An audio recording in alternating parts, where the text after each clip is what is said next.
1865, the Nottingham Forest podcast, is proudly sponsored by The Terrace, the home of retro and fan culture sports merchandising. Check out their range of Forest merch by visiting theterracestore.com or visit them on social media.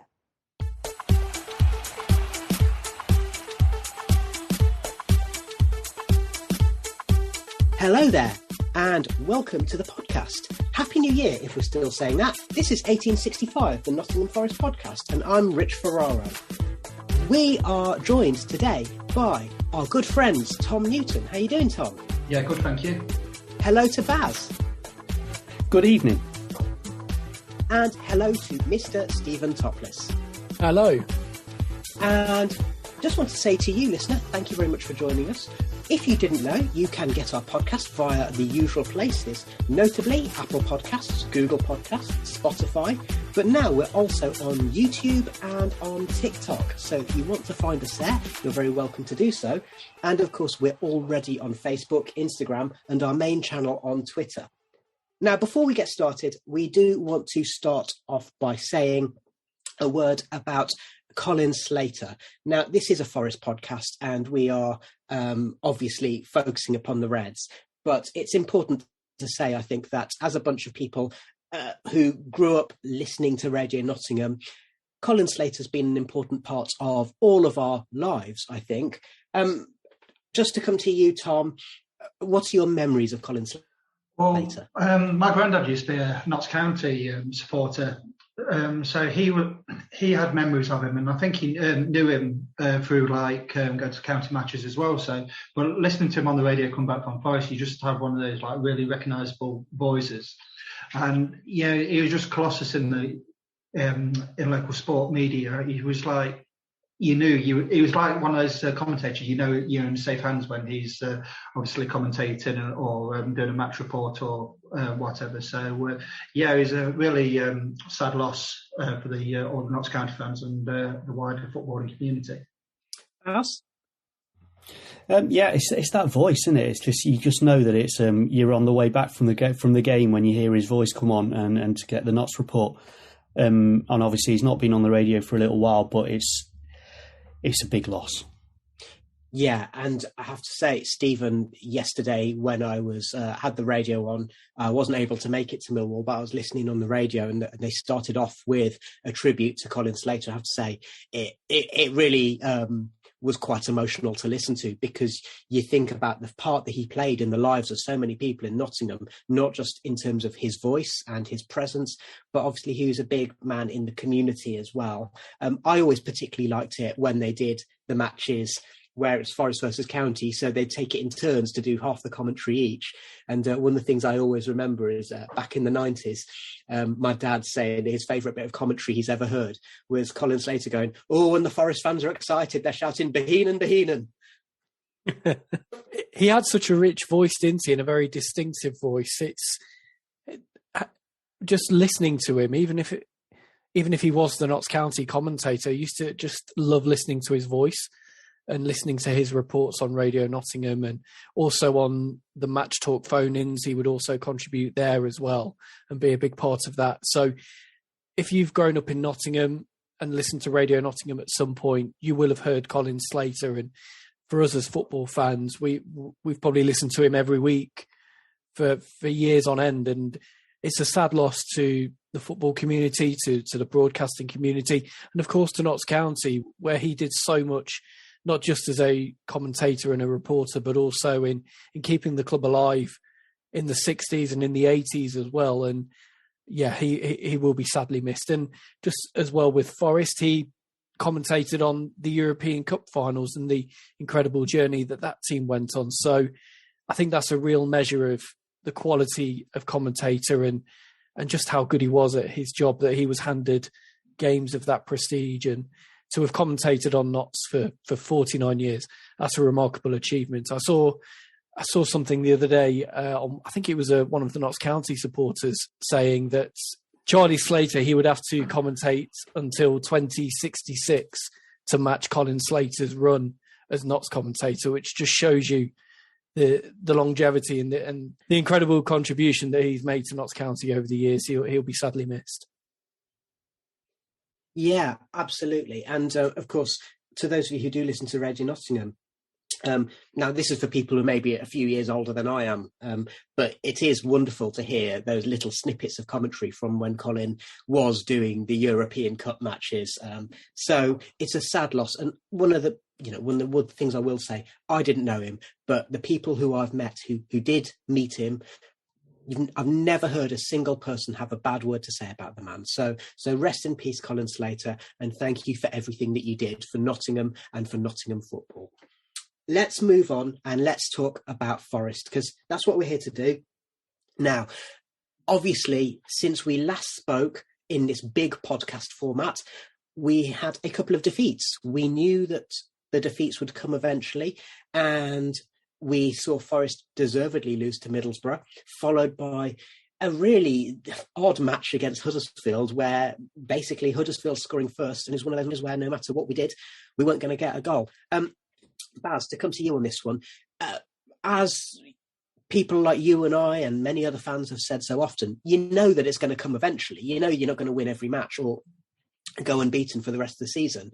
But how much of a shock was it when we had those two defeats in a row?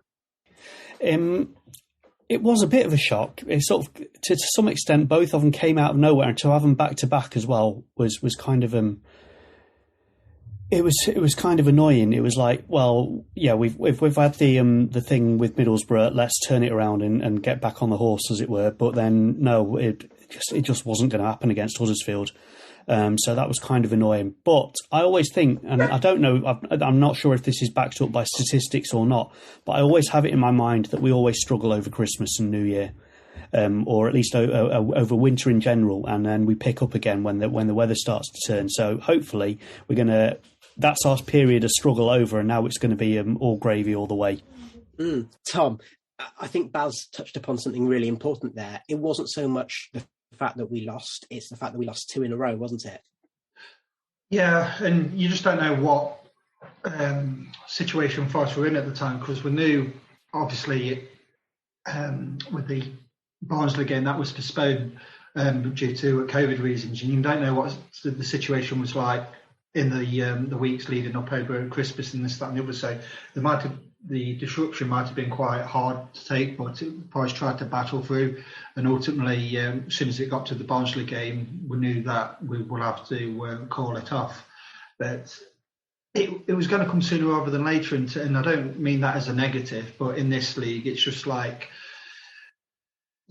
everybody's capable of beating each other, and it's just like we had two matches back to back, and Middlesbrough game we was relatively poor, and the players knew that, Steve Cooper knew that, and against Huddersfield I wouldn't say we was poor, but just one of those nights where we had all the ball and had all the chances, but ultimately we didn't put the ball in the back of the net, and they come away with a 1-0 win. So it just happens in the Championship. It's like the most unpredictable league in the world, isn't it? So it's just one of those, but hopefully we've got rid of our blip now, and like Baz has said, hopefully we can crack on and see what happens in the coming months of the season. Yeah, and to come to you, Stephen, we'll talk about Arsenal and Millwall in just a sec, but firstly, well, the fact that Luton, who of course are a good team, let's not deny it, but they beat Bournemouth yesterday, and that illustrates what Tom's saying, which is that it is a tight division, and any team is capable of beating any other team.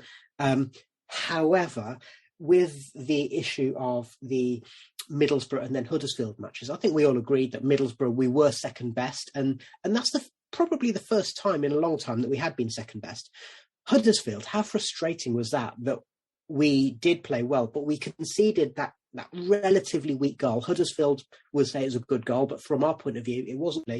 And then we're constantly trying to play catch up with essentially a second string team, weren't we? Yeah, and I think that has been forgotten, that we didn't have the options available to us to really change the game up. We didn't have a Keenan Davis available. We didn't have Steve Cook at the back giving us that bit more solidity. And I think the Huddersfield game highlighted areas that we needed to improve when the January window opened. Even though we played pretty well on the night, the performance was far better than Middlesbrough, and perhaps on the balance of play we should have won the game. I think it might have been a good result in that it highlighted areas that needed to be improved on, and we've already made strides in the first 2 weeks of the January window to put that right. And I'm not saying that Steve Cooper or Dane Murphy didn't know that already, but sometimes it helps to just see that out on the pitch and see what options you have available to you, or in our case, what options we didn't have at that time. And Baz, just on that topic, I remember right back to when you and I started podcasting in Forest's first season back in the Championship. And of course, that first half season under Calderwood, we were coming away from so many matches going, well, we played well, but we didn't quite have that. We didn't quite get the look in terms of Nathan Tyson just poked the ball past the far post, or Robbie Earnshaw, he couldn't quite get his shot in, and that kind of thing. The Huddersfield match reminded me a little bit about that, whereby they played well and they did a lot of the right things, but ultimately that little bit of quality that you need to be a high-end Championship team wasn't available on that day. Yeah, I keep on harking back to the defeat by Fulham, which showed there was a gulf in quality that we weren't quite there. But as Stephen says, those two games highlighted the three areas where we were weak. So the Middlesbrough game highlighted that we were weak at fullback, at wing back or whatever, because we didn't have Jed Spence, and Fullback did try, but he just wasn't at the same level. And we obviously with Max Lowe out as well.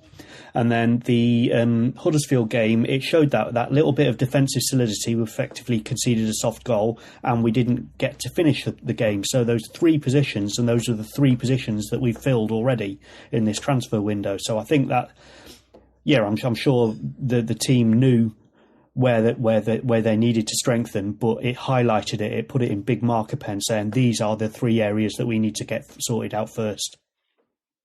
And Tom, we'll come on to the transfers in just a second, but do you think that the Arsenal and Millwall matches have shown that actually those two matches just after Christmas were hopefully just a blip, and actually the fact that Forest have this combination of game plan plus perseverance suggests that Forest can go on to be successful for the rest of the season?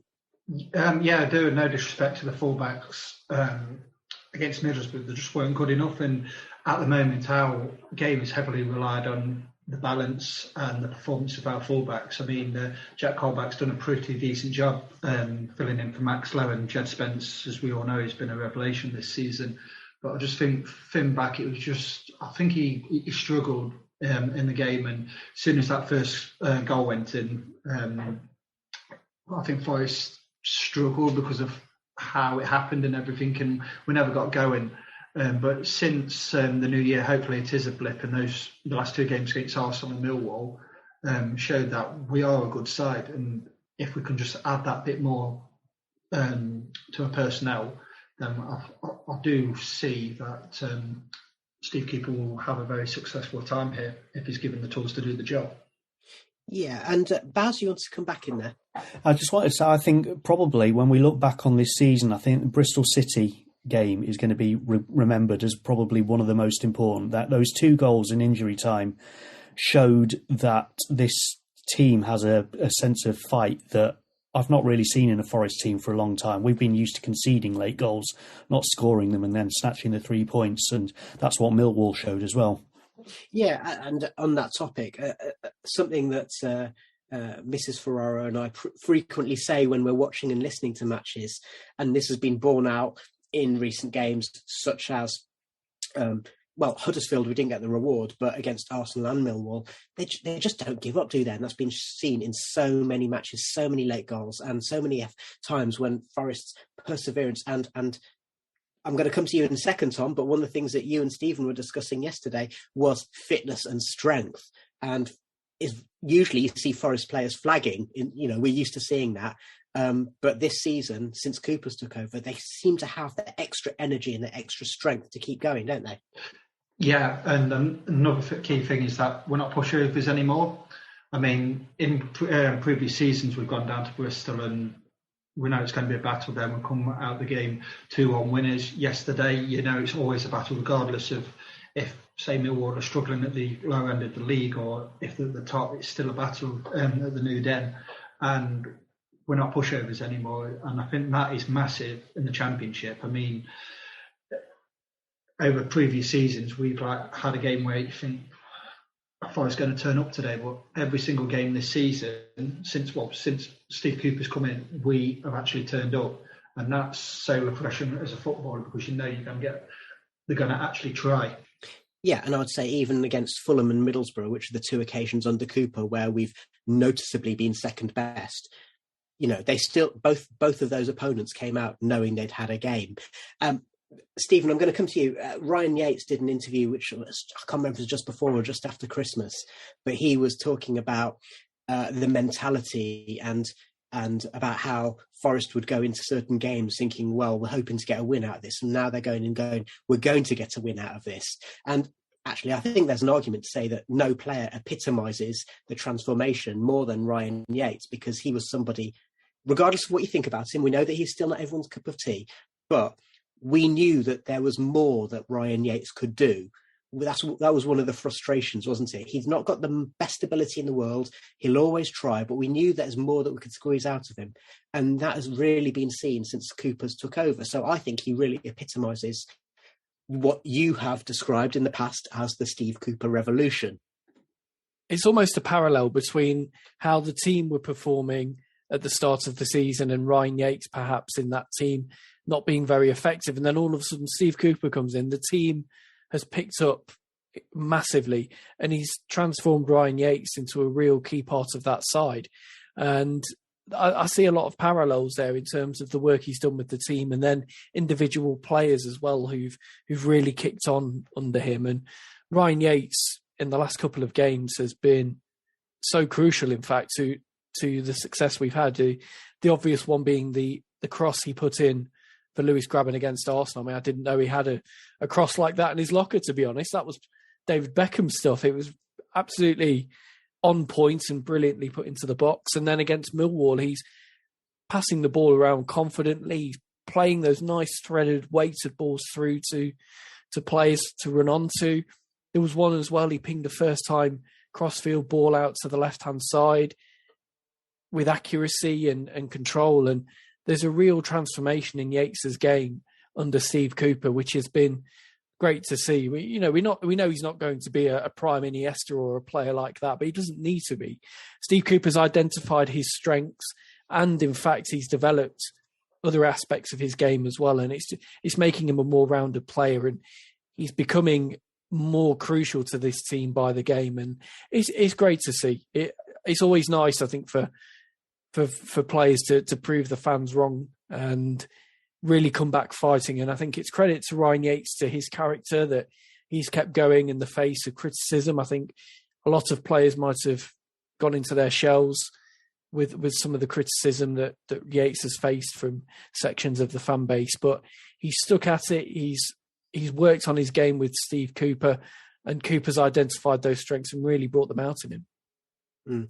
Baz, I just want to very quickly come to you, because you and I went to a lot of matches together in the early noughties, and I remember, well, you and I, I'm sure, both remember Paul Hart's prickly post-match interviews, whether it's a win, lose, loss or a draw.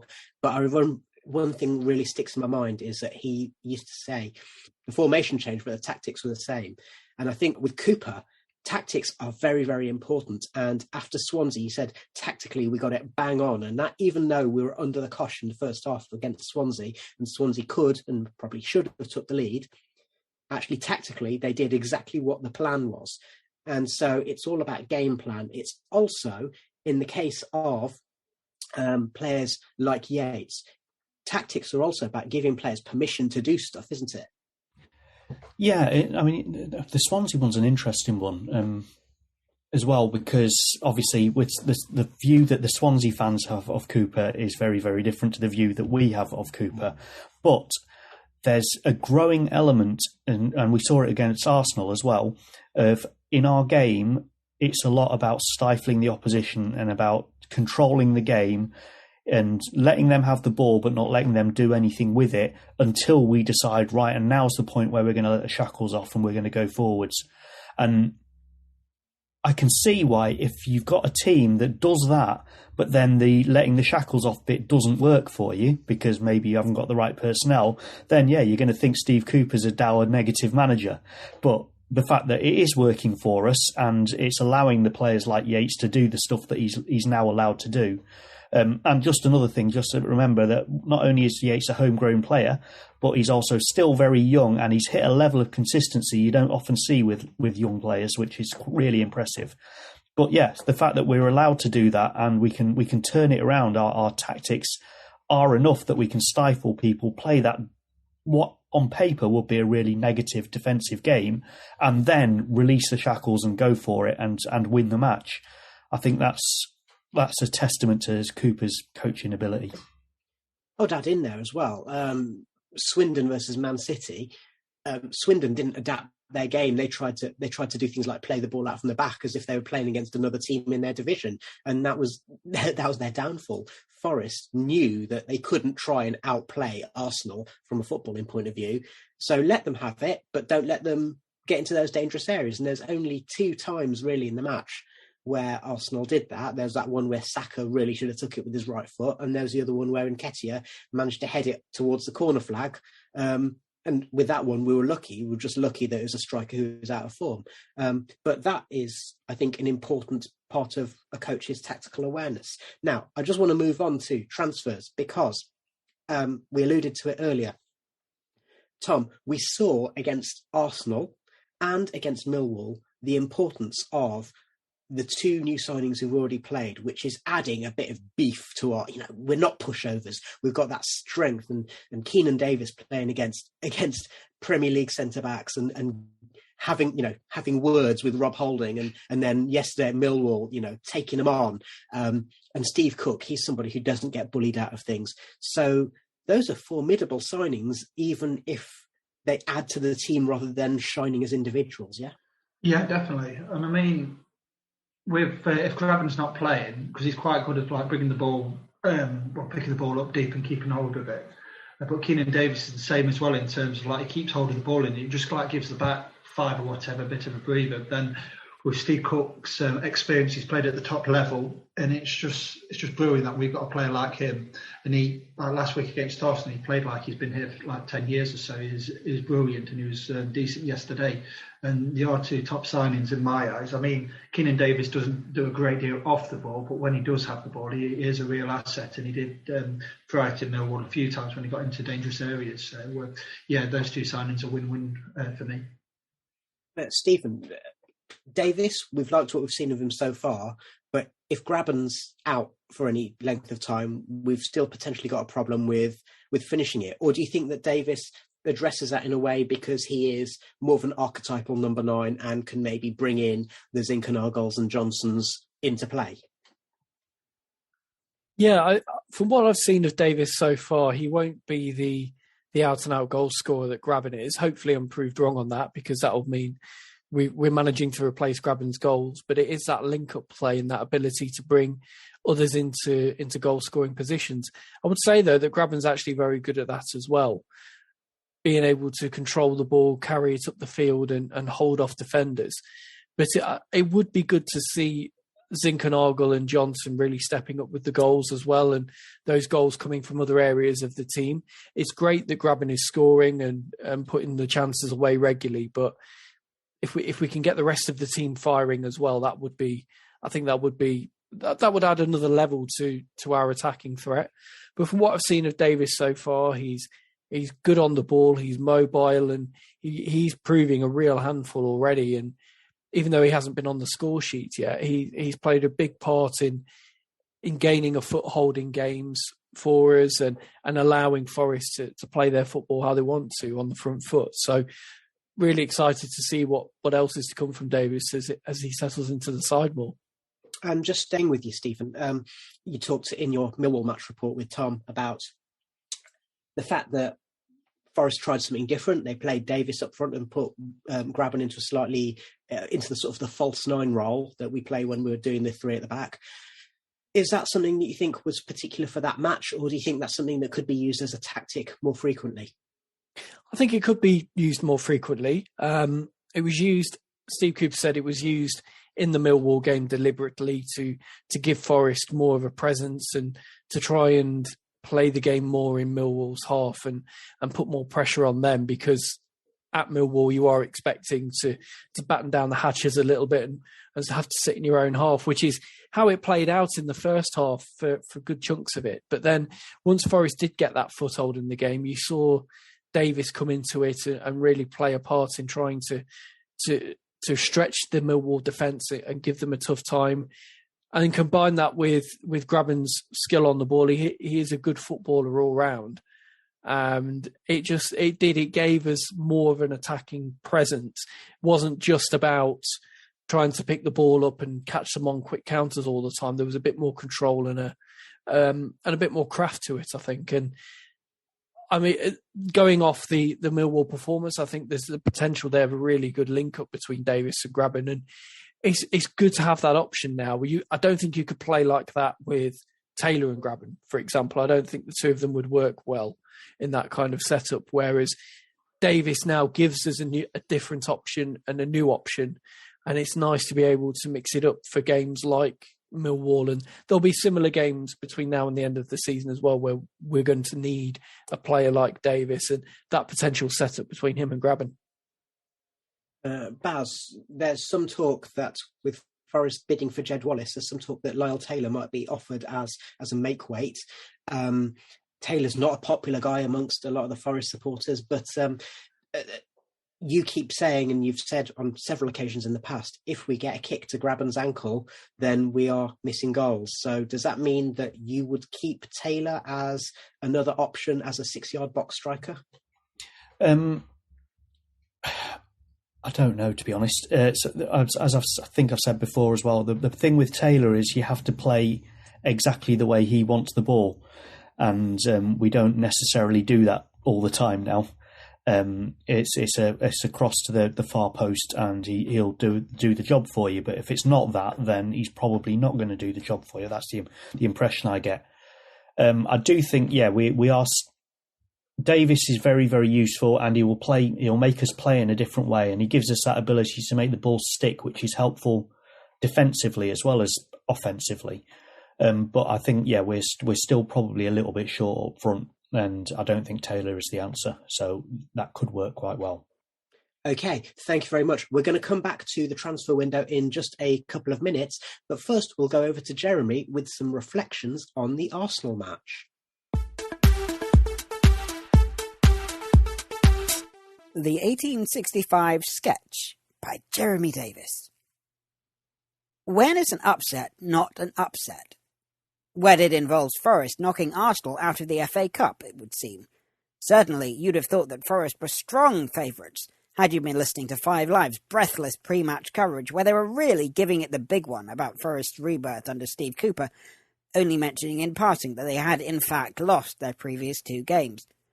Mikel Arteta did his bit for the cause as well, apparently making sure that his Arsenal players immersed themselves in the proud history of Nottingham Forest in the days leading up to the game, so that by the time they lined up, the likes of Saka, Odegaard and, of course, Nuno Tavares all believed in miracles too. Now, don't get me wrong, I'm all for opposing teams giving Forest the respect we deserve as the club behind the greatest miracle in the history of English football. Sorry, Leicester fans. But it does seem a bit like overkill. Like Goliath turning up to fight David after spending the previous week watching videos of his greatest slingshots. But for all that this was the second time in 5 years that Forest had knocked Arsenal out of the cup at this stage, this did feel different. A sublime display of disciplined dominance rather than a ridiculous spectacle of chaos relying on a once-in-a-lifetime display by an American right-back. It was the first time I've seen a Forest game live on terrestrial TV since Bayern Munich at home in 1996. Notwithstanding Sam Matterface's cliché-ridden commentary, for example, what is it about the City Ground in the FA Cup that means Arsenal can't see the wood for the tricky trees? A metaphor so tortured, it might have had the bloke who put Guy Fawkes on the rack holding his hands up and saying, "Steady on, lads, that's a bit much." It turned out to be the best thing I've seen on ITV since the first season of Benidorm, perhaps even elevated slightly above it by not having Johnny Vegas in a leading role, although even he might have moved faster than some of the Arsenal forwards. Watching Forest versus Arsenal on ITV took me back to a remarkable afternoon's viewing in 1991 when reigning champions Arsenal played at the City Ground live on The Match and were dispatched 3-2 with goals from Wone, Sheringham and Scott Gemmell, and commentary by Alan Parry, whose commentary style was to tortured metaphors what Lyle Taylor's playing style is to scoring goals, i.e. there weren't many of them. Speaking of the early 90s, did anyone hear Matt Ford on the Quickly Kevin Brian Clough special, talking about Clough's career in advertising? He skipped over the famous shredded wheat ads in favour of an East Midlands electricity board spot featuring Clough playing Sabutio, another game in which the strikers probably moved around more than the Arsenal forward line. So, on to a meeting with Leicester in the 4th round. Now, if you're looking for omens, well, the last time I saw a Forest-Leicester match featuring commentary by Alan Parry, the Reds won 4-0.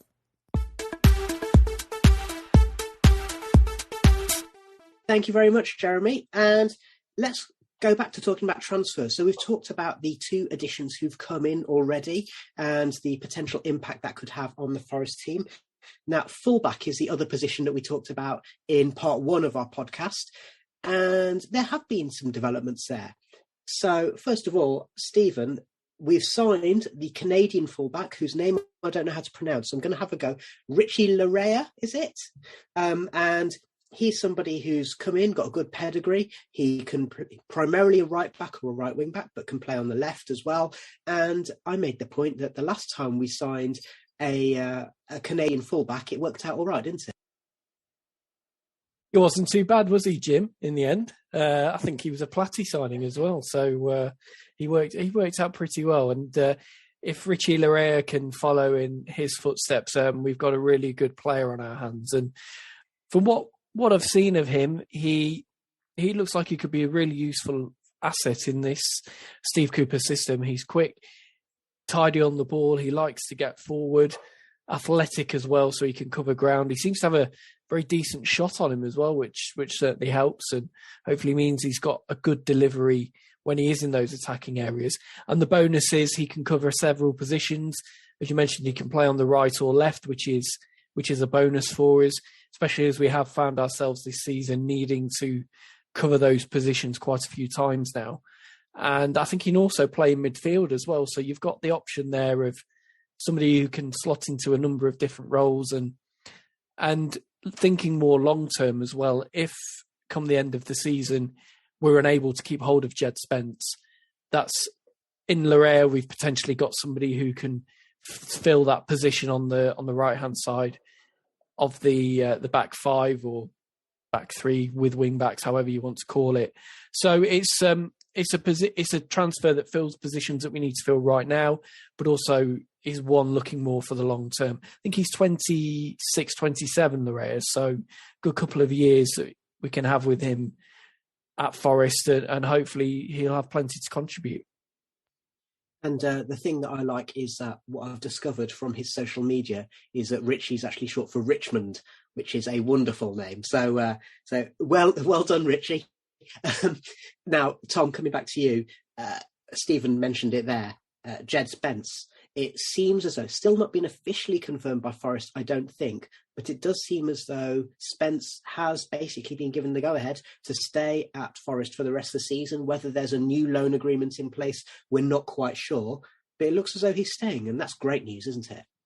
Yeah, and we're going to be very grateful for that, because with the form he's been on, it would have been so easy for Middlesbrough to say, well, he could be playing for a potential playoff rival, want him back. But fair play to Chris Wilder, who said in his press conference that if he's agreed to be out on a season-long loan, then he will stay on a season-long loan. So we've got to be grateful for Chris Wilder and Middlesbrough for that, and also consider ourselves very lucky to have a player of his calibre, because the way he's played, and if the rumours are true that Premier League clubs are having a look at him, the only way we're going to get him if we somehow get promoted this season by the playoffs. So I think, the next 5 months, just enjoy Jed Spence being in a Forest shirt, because I think the way he's playing, I think he's going to be in a Premier League side next year.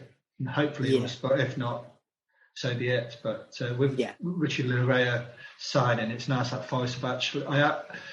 I've had a problem with Forest in the past of like with players leaving. I don't mind that. It's how you replace them, and I think Forest actually obviously cover themselves quite well if Richard Larea is going to turn out to be a pretty decent signing. So fair play to Forest for doing that.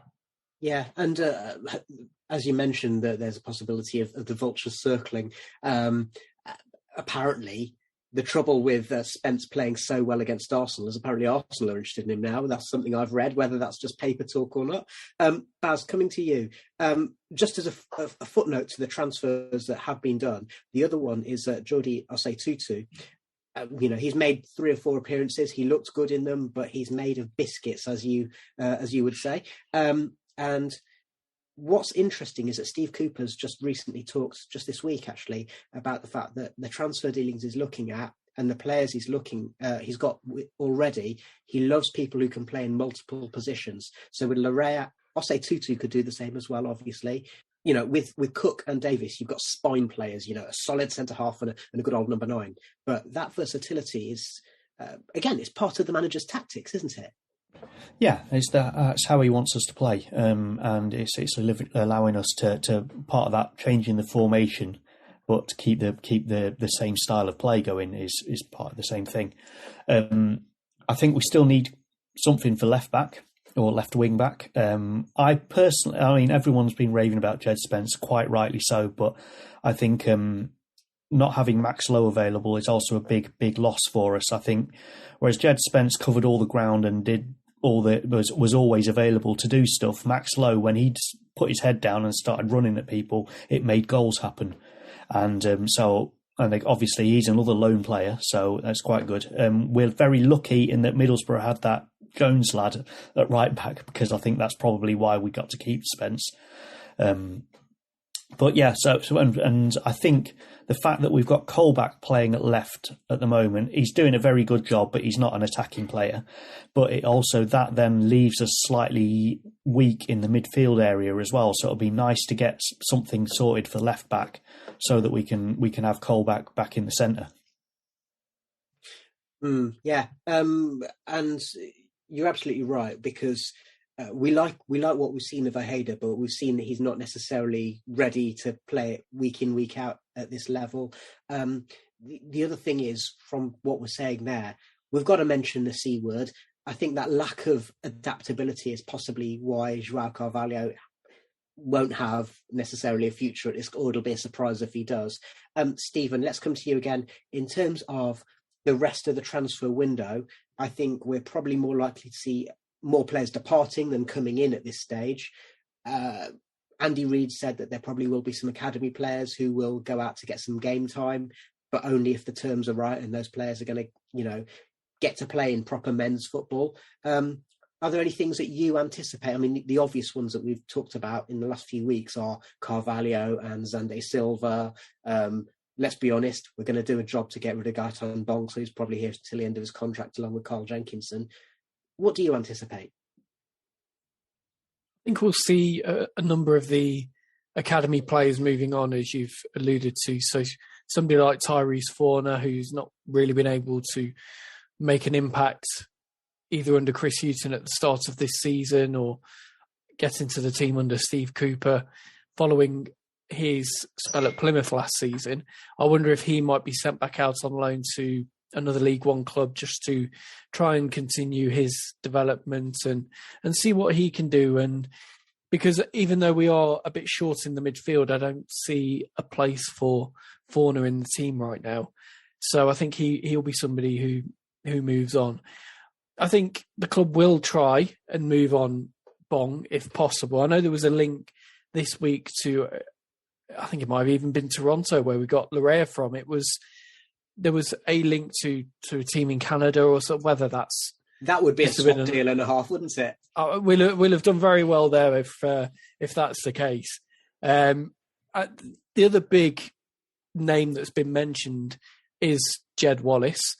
Nothing's been confirmed, of course, but rumours are that a £2 million deal is in place and he's on standby for a medical.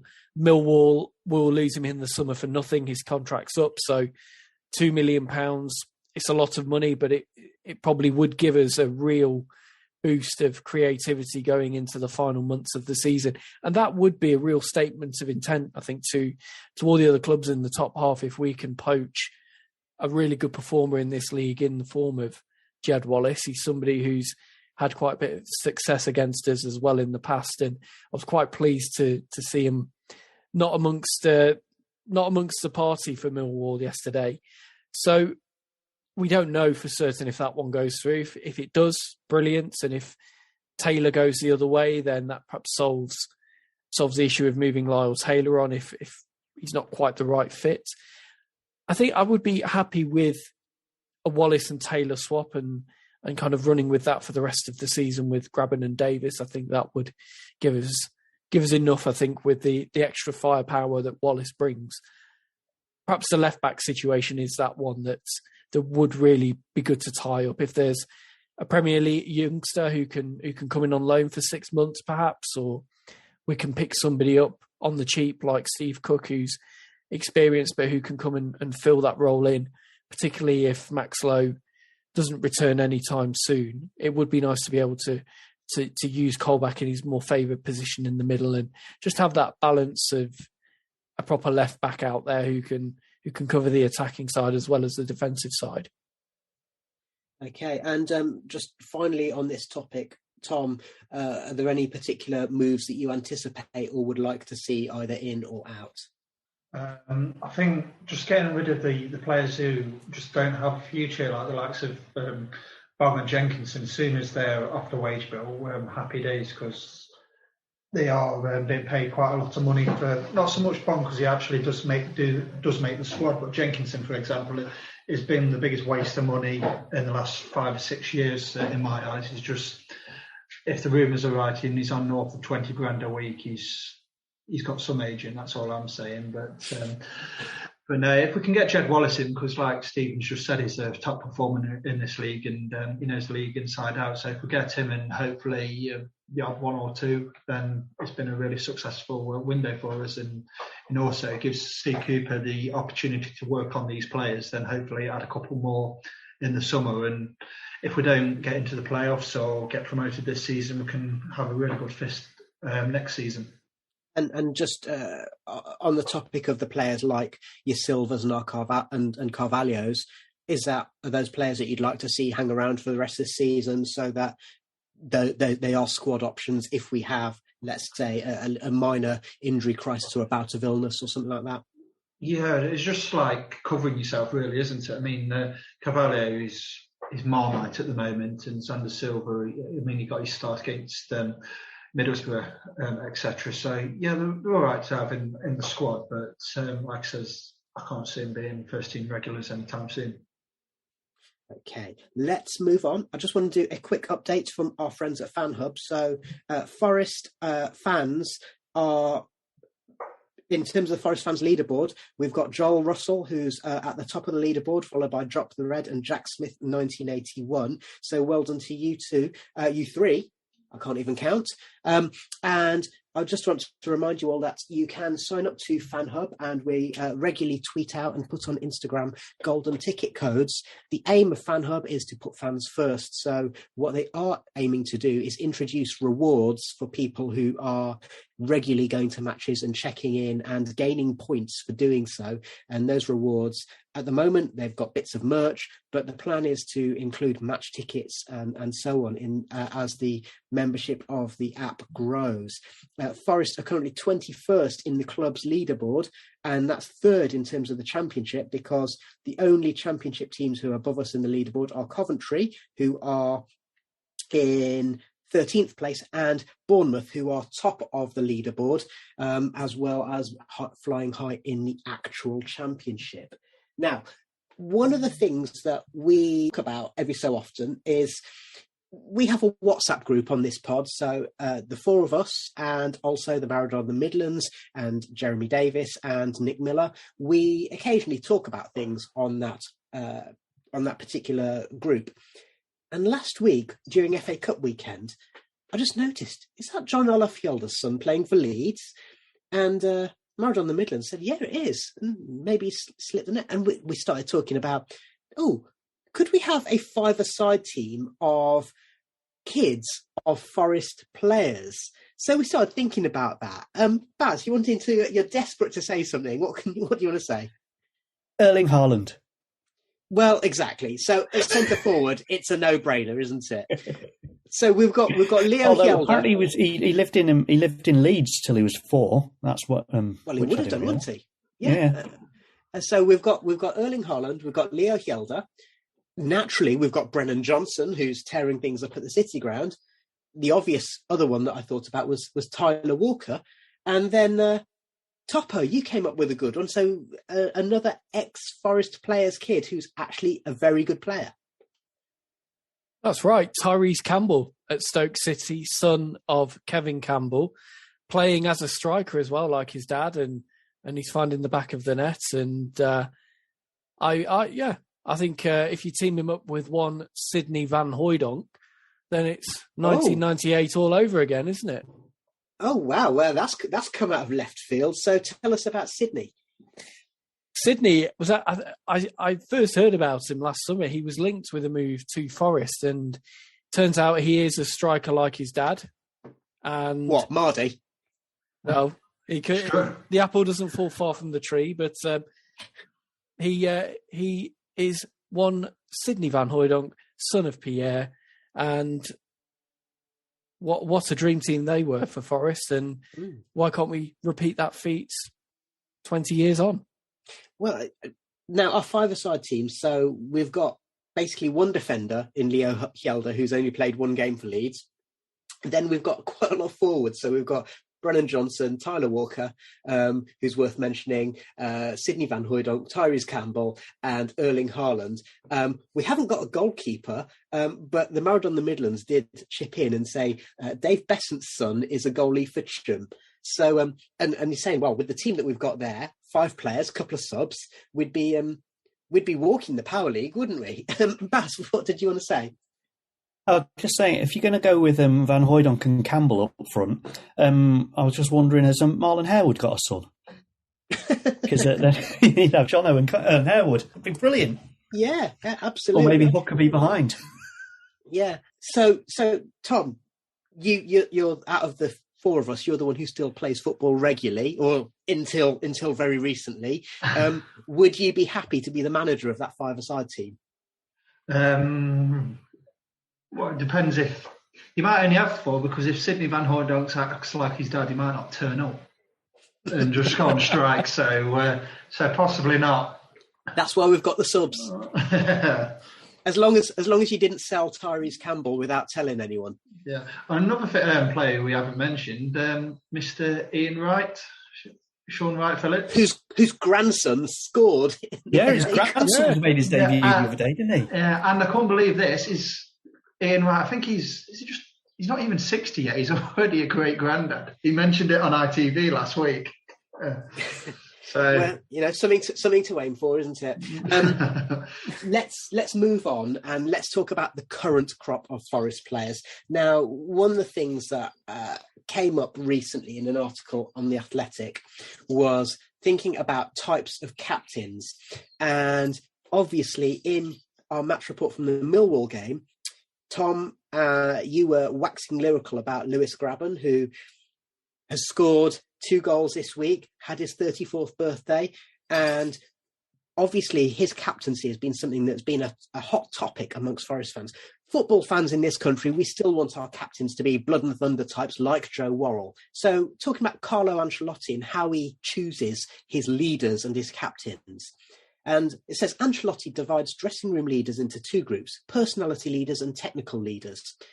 The former lead through their strength of character, such as John Terry and Zlatan, and the latter through the way they play and train rather than their voice, such as maybe Cristiano Ronaldo. And occasionally you get someone who ticks both of those boxes. So we've got maybe Paolo Maldini, who Ancelotti cites there. Now, Tom, you were talking about Grabban, and I say he's having a purple patch at the moment, and Grabban is one of those players where we're consistently told by the journalists like Paul Taylor and Colin Frey that he has utmost respect in the dressing room. So is one of those uber professionals. So do you think he's deservedly the captain? I mean, football's changed so much over the years. I mean, we like the blood and thunder of like Roy Keane's and everything, but how football is now, I just don't think ranting and raving at individuals usually works. So if there's a player who actually he leads by example of how he looks after himself, how he trains, that might be the new norm, let's say, for a captain in his qualities. So if you've got journalists who probably speak to Lewis Grabban more than we hear from him, let's say, then he does all those things in terms of looking after himself, which at 34, you can see that he does look after himself. And he leads by example. And when you do hear him from like the rare times he does give an interview, he does speak incredibly well. So if he is leading by example in the dressing room and Steve Cooper believes that he's got a lot of qualities and with leadership, etc., then he must be doing a good job somewhere, and obviously he can back that up at the moment of how he's playing football. What about that reputation he has for being Mardy? It's sometimes with to be honest with Lewis Grabban, he just seems a bit of a complex character. And you don't really, apart from that Sunderland documentary, I can't really remember the last time we actually saw Lewis Grabban have a sulk in a Forest shirt. So if he's matured as a player over the years and obviously making his football do the talker, then so be it. Yeah, I mean, I would say that I think a lot of Forest fans, their favourite picture of the last week was Grabban absolutely beaming from ear to ear in his post-match interview, which isn't something people say, he doesn't smile enough. He's perfectly capable of smiling. It's just that you don't always notice it. Now, Baz, I'm going to come to you because Lewis Grabban, he's one of those, uber professionals. It's through the way he plays. It's through the respect he has from the dressing room. Ancelotti describes that kind of player as a Ronaldo type. They both wear number 7. They're both old. Neither of them drink. It's an obvious comparison, isn't it? Absolutely. I just wanted to add on them being Mardy as well. Is strikers are strikers. That's what they are. They're always Mardy. They're always a bit selfish at sometimes where you think they should pass when they shouldn't do. They always elbow people out of the way, and they deliver. If they deliver at the end of it, it doesn't really matter.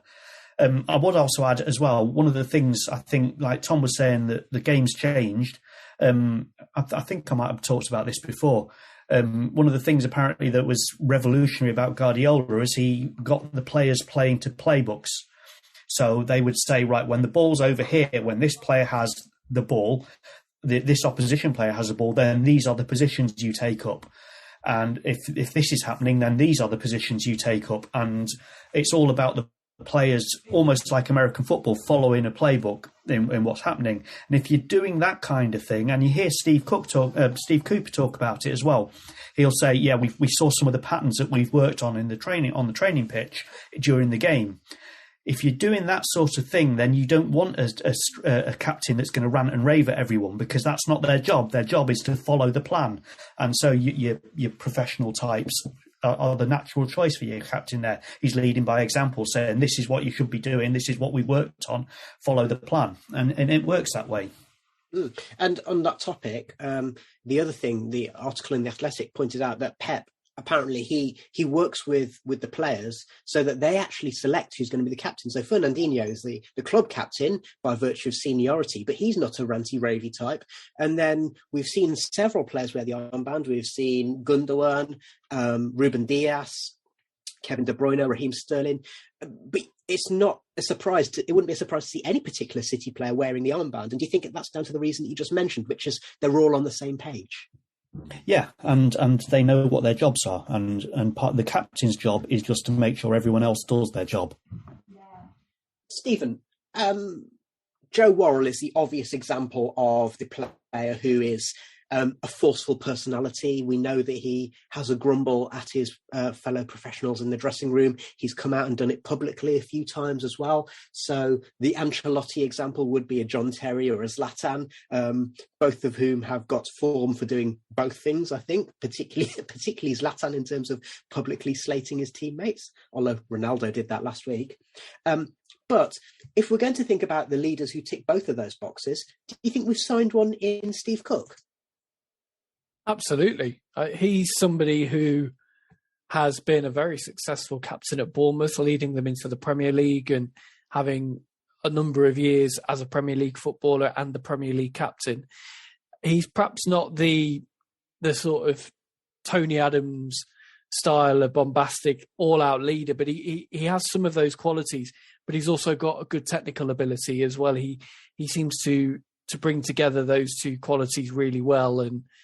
And as a figure coming in after 10 years at Bournemouth, with the success he's had, he's going to command that respect. The players will look at Steve Cook and think, this guy's been there and done it. He's been where we want to go.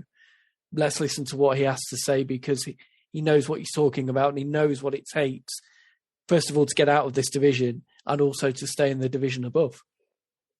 I'm just going to give the final word on this topic to the Maradona Midlands, who on WhatsApp said, it's quite bold of us to mention Grabban, Worrell and Cook in the same breath as John Terry, Zlatan, Ronaldo and Paolo Maldini. So make of that what you will. Anyway, now it's time for Guess That Red.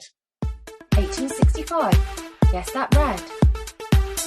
Okay, so for regular listeners, you'll know what's coming. We're going to have some clues, and Tom is going to be our question master this month, and it's going to be down to myself and Baz and Stephen to try and guess which Forest player of yesteryear, or maybe more recently, that Tom is referring to. So over to you, Tom Newton. Okay, so the first question is, earlier in my career I had two loan spells. One was at Oldham and one was at Motherwell.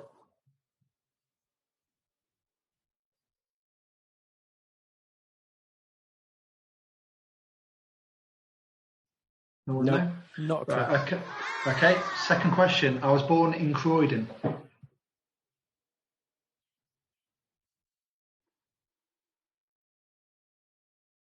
I've not got enough to go on yet, Tom.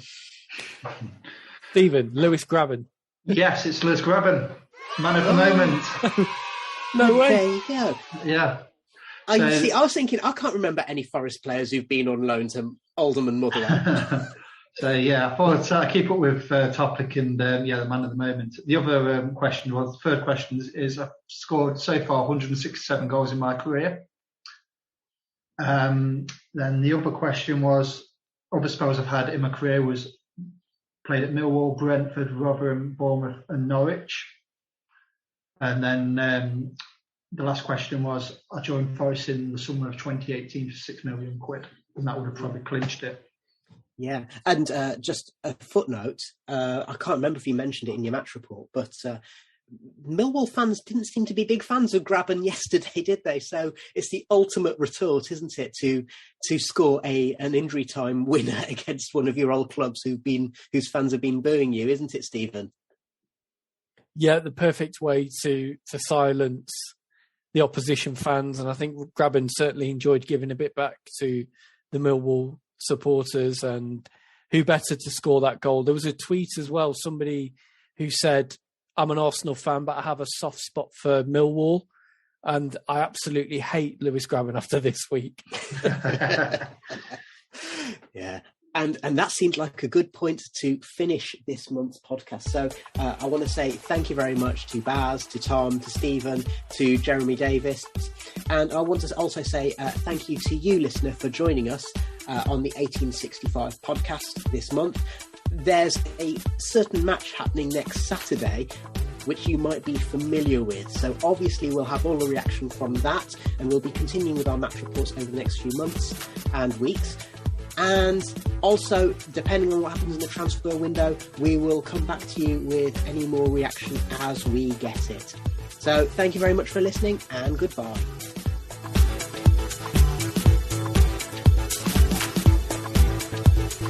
Now, before I go any further, Tom, have you got a Guess That Red for us? Yes. Okay, good.